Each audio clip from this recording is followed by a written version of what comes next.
Myself Hariom Mishra and I have completed my PG diploma in pathology from Institute of Medical Sciences BHU, and I have been teaching since 2012, and I am in this medical profession since 2015. From my experience, I want to discuss some basic issues or basic mistakes which are made by the students who are pursuing paramedical and basically especially the lab technology. So today's topic will be, I am trying to summarize all the mistakes and I tried to find out top 5 mistakes which are as follows. So today's topic is top 5 mistakes by lab tech students.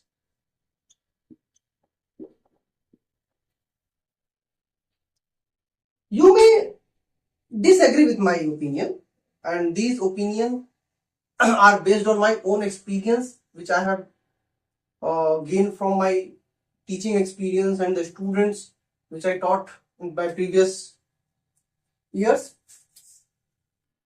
So the first way I want to summarize the few concepts which is the paramedical and especially the lab technology, the critical part of modern healthcare. Students generally who are pursuing this make very common mistake.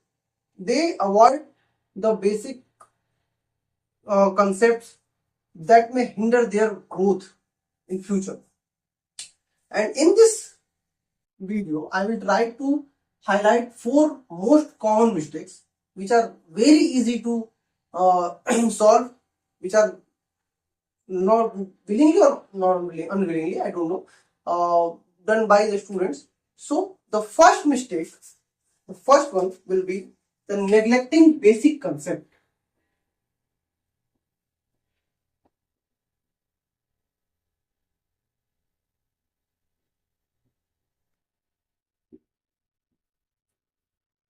First is the neglecting basic concept. Here the problem is students try to learn each and everything without knowing the basic concept. They do not try to understand the basics of the lab or their environment surroundings. They do not communicate with their seniors, due to which they have to face lot of problems. And as I want to share some of my personal experience, and then I got my admission in IMS. There were so many patients. The first day of my life was where I got an interaction with. I'll try to explain in the local language what I felt. So I had to draw the blood sample. The first day of my life was there. तो वहां पे जब मैं गया तो वहां पे sampling करते समय जो हम लोग पढ़ते हैं वेन्स, और हम अगर वेन्स को न पढ़े या हमारे एनाटॉमी को न पढ़े, सर्कुलेटरी सिस्टम को न पढ़े, तो सबसे बड़ी प्रॉब्लम आएगी हमें उस चीज को एप्लीकेट करने में, जब उसको कैसे यूज करें। तो वहां जो सीनियर्स थे उन्होंने मुझे बड़े आराम से समझाया कि तो ऐसे ऐसे होता है, ठीक है।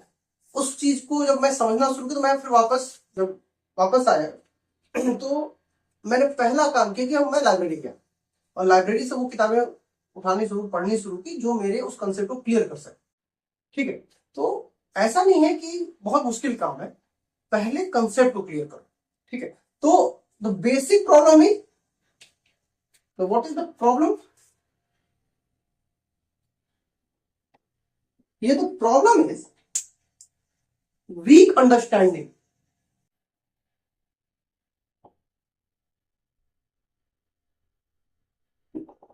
Weak understanding, and what here I am trying to explain will be applicable to all those students who are pursuing medical or paramedical. So this is not only for the lab technology, this is all those students who are pursuing medical or paramedical.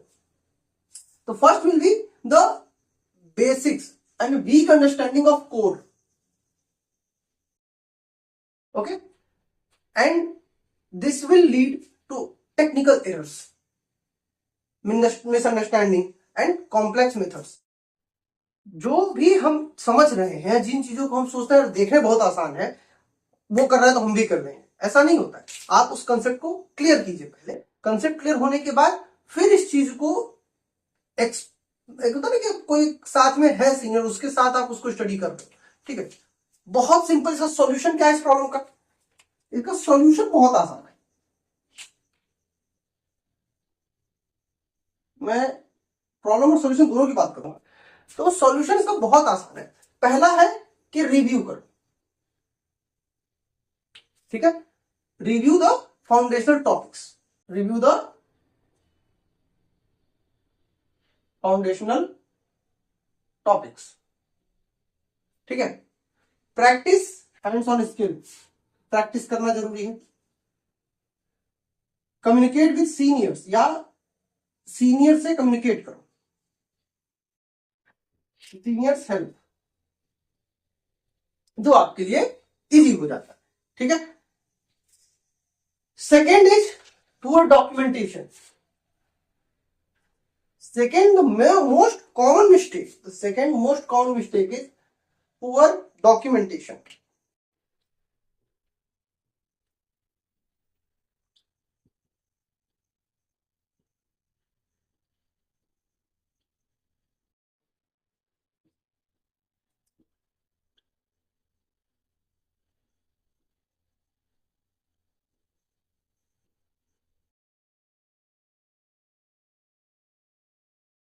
Second is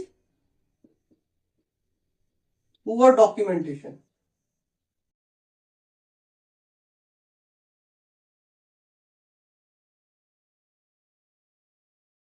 What is this poor documentation? When you are going to discuss any disease or take sample to the patient, you will have to understand his problem and you will have to note down each and everything. After taking the sample, you will have to note each and every details of the patient. Here it seems to be a simple mistake, but it can hinder the entire process. So, what is the problem here? The problem is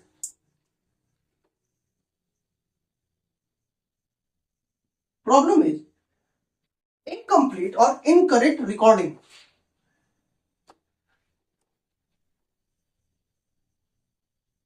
Incomplete or incorrect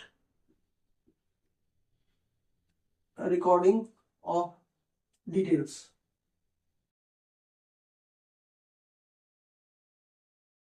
This is for the lab.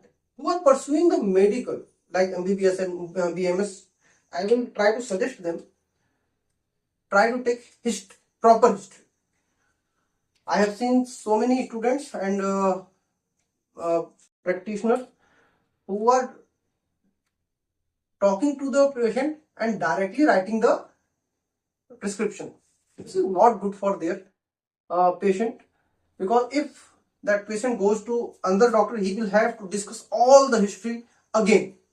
So you should mention some care of history of, and not all the doctors are doing so, but most of them are leaving this.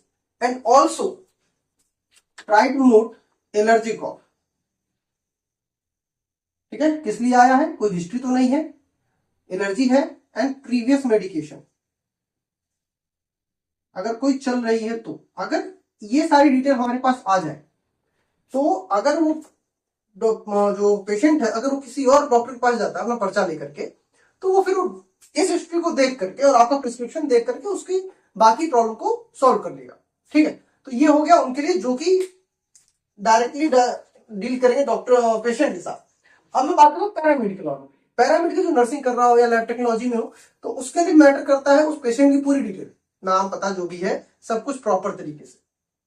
तो अगर ये नहीं होगा तो क्या होगा, पूरा reporting जो प्रोसेस है वो गड़बड़ हो जाएगा। अगर एक नाम इधर से उधर हुआ, एज इधर से उधर हो जाता है, तो कई बार ये होता है कि पेशेंट की पूरी रिपोर्ट ही बदल जाती है। ठीक है, तो ये कॉमन सी मिस्टेक है। मेरे सामने एक मिस्टेक हो चुकी थी। मैं एक बार गया था हॉस्पिटल में, तो वहां पे अल्ट्रासाउंड हो रहा था। वहां एक ही नाम की दो लड़कियां थी, एक ही नाम की दो लड़कियां थी, जिसका अल्ट्रासाउंड एक के जो लड़की थी उसकी दोनों की उम्र एक सी 20-21 दोनों की थी। एक प्रेगनेंसी टेस्ट के लिए आई थी और एक के पेट में कुछ प्रॉब्लम थी उसके लिए आई थी। तो वहां जो नर्स थी उसने छोटी सी मिस्टेक इसने बस इतना किया कि नाम के साथ उसने वाइफ ऑफ और फादर डॉटर ऑफ मेंशन जो किया था वो उसने नहीं किया, एज मेंशन नहीं किया। अब यहां से क्या हो, सिर्फ उसने नाम नोट किया और दे दिया। तो अब इससे क्या होगा कि यहां पे जो रिपोर्ट आई अगर चेंज हो जाती तो पूरी हिस्ट्री बदल जाती। तो इस तरह की मिस्टेक्स जो है ये नहीं होनी चाहिए। तो इसका सॉल्यूशन क्या है, what is the solution? Note down each and every detail required, each and every detail required thoroughly, okay, and recheck the entries। जो एंट्रीज हो चुकी है उसको रीचेक कर लो ताकि कोई मिस्टेक रह न जाए। ठीक है, एंड जो भी रिकॉर्ड्स लिए गए हैं उनको बहुत ही सीरियस तरीके से नोट करो। अब आती है तीसरी गलती, थर्ड मिस्टेक।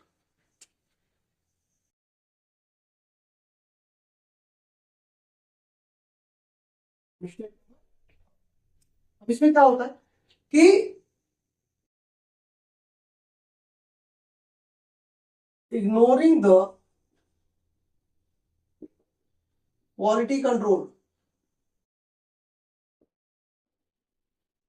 ये अगर कई बार होता है कि not only student, sometime experience technicians जो होते हैं वो भी इस चीज को भूल जाते हैं, गड़बड़ कर देते हैं। जो भी आपके पास इक्विपमेंट है उसका टाइम टू टाइम कैलिब्रेशन बहुत जरूरी है। It must have to be calibrated each and every time whenever the reagent being changed और uploaded. Why it is important? Because if the reagent is changed, their concentration sometimes vary. It may seem that marginal variation, but this marginal variation can alter the report at the large scale. So calibration of the equipment is must and necessity. And validation steps. Sometimes new students who are uh, learning techniques and machines try to jump over the steps, which should not be done. Try to follow each and every step properly. Okay, the problem now again, the problem is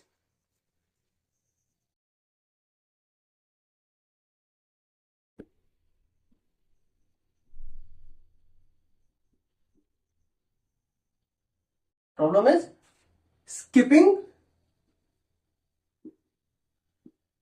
the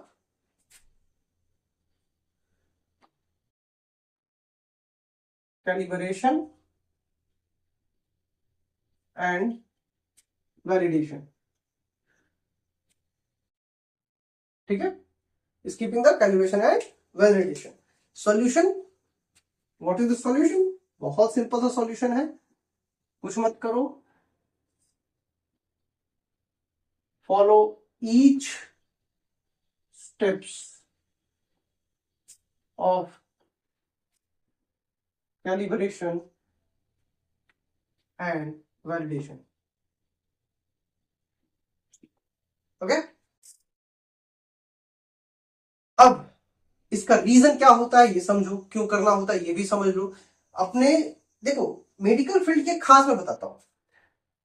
medical field जो है ना, seniors बहुत role play करते हैं। जो आपके senior होते हैं तो उनसे कम्युनिकेट करके रखो, अच्छे से उनसे बात करो, वो जो समझाए सीखो, ओवर स्मार्ट मत बनो, it is very important.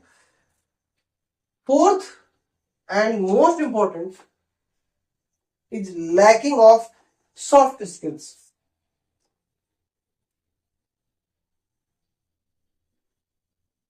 Lacking of soft skills. ठीक है, सॉफ्ट स्किल्स क्या होती है, बात कैसे करना है, किसी चीज को कैसे समझना है। ठीक है, तो इसमें आता है, प्रॉब्लम में क्या क्या आता है, मैं पहले नोट कर लेता हूँ फिर उसको बताऊंगा। तो है पुअर कम्युनिकेशन स्किल,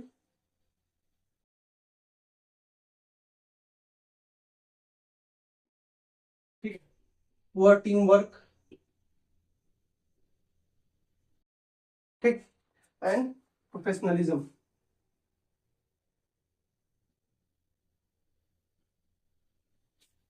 अब एक चीज में बताओ, पुअर कम्युनिकेशन स्किल्स क्या होते हैं। हम किसी से बात करते हैं तो बात करने का तरीका होता है। जब हम मेडिकल फील्ड में जाते हैं डील करते तो हमें कई बार ऐसे लोग मिलते हैं जिनसे बात करते ही इंसान को चिढ़ हो जाए। ठीक है, इस चीज को ध्यान में रखना है भाई, कि वो हो सकता है सामने वाला उस चीज को नहीं समझ रहा है। तो कई बार हम समझते नहीं, एक तो कॉमन चीज है, सबको पता होना चाहिए, उसको कैसे नहीं पता है। तो ये प्रॉब्लम आती है कई बार, छोटी छोटी प्रॉब्लम को हंसी भी आती है, फिर गुस्सा भी आता है। जैसे मैं अपना एक्सपीरियंस बताता हूँ। एक बार हम लोग सैंपलिंग जब कर रहे थे, तो वहां पे एक महिला है, तो इनफर्टिलिटी की जांच चल रही थी उसके और पति की। तो उसके पास जो टेस्ट था उसमें लिखा था सीमेन एनालिसिस।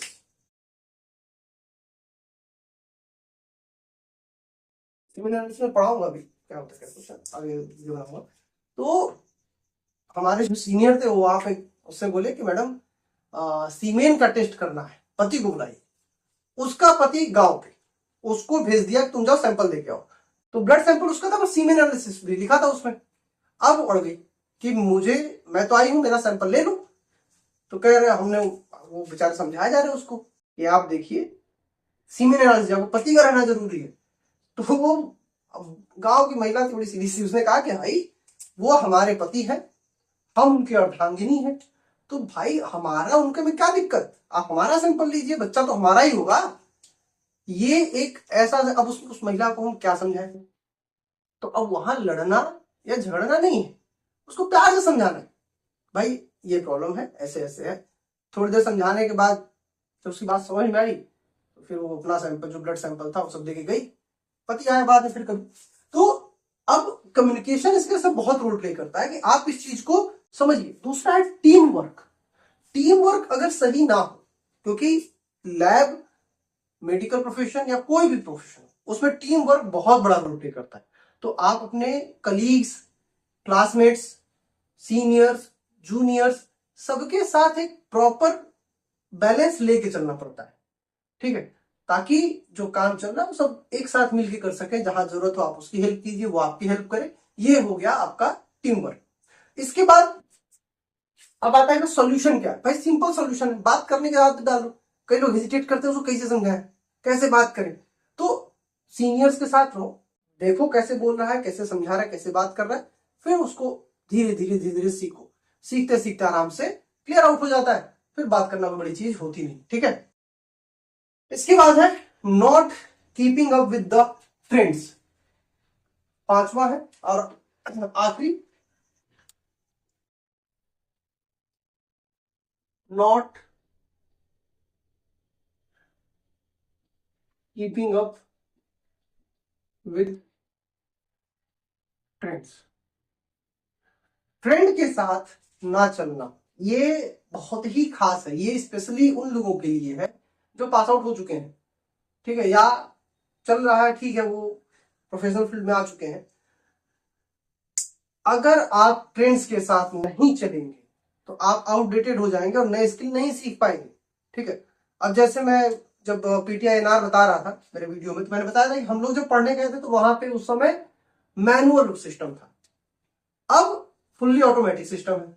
तो जो इंसान इस चीज को अपडेट नहीं करेगा कि हमें मशीन पे भी काम करना है, मशीन भी सीखनी पड़ेगी, वो आउटडेटेड हो जाएगा, उसके लिए काम करना मुश्किल हो जाता है।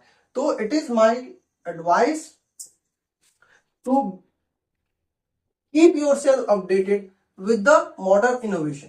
Try to learn and study each and every updates and whatever happening in the medical field. तो हमेशा इस चीज के लिए अपडेटेड रहो। जर्नल्स पढ़ो, पेपर्स पढ़ो, बुक्स पढ़ो अपडेटेड जो होती हैं, और सेमिनार और अटेंड करो। तो इन सब चीजों से नॉलेज गेन होता है। तो ओवरऑल मेरे हिसाब से ये 5 मिस्टेक्स जो है वो मोस्ट कॉमन मिस्टेक्स हैं। अगर इसके अलावा भी अगर आपको कोई मिस्टेक्स पता हो कि हाँ ये भी एक मिस्टेक होती, तो आप मेंशन कर दो कमेंट बॉक्स में। अगर कुछ और समझना हो या कोई प्रॉब्लम उसको सॉल्व करना हो तो आप कमेंट बॉक्स में मेंशन कर सकते हो, मैं उसको सॉल्व करूंगा, and I will try to find the best answer that can solve your problem. So share this video to all those students who are pursuing the lab technology or paramedical, and subscribe this channel.